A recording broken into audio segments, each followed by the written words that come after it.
I chose to study social work at Bradford because this is my city, I know the people, I know the culture, and I wanted to make a difference here at home.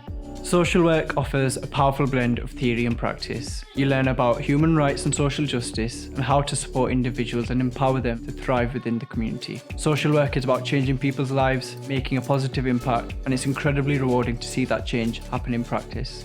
You also get to apply your learning through placements. 2 placements provide excellent opportunities to learn directly from experienced practitioners and mentors, working across both children and adult social work, shadow different social work teams, and co-work real-life cases, all while being guided by the team's expertise, an experience that has been truly invaluable.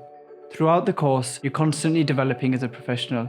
Your placements include 1 in a statutory setting and 1 in the voluntary sector, giving you valuable insight into the different pathways you could follow after graduating.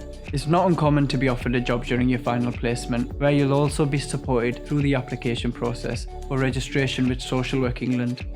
In my career, I want to feel confident that I've made a positive difference in both my community and city. I want people to be better off and back on their feet because of the support I've provided. With social work, there's no doubt we're shaping lives for the better.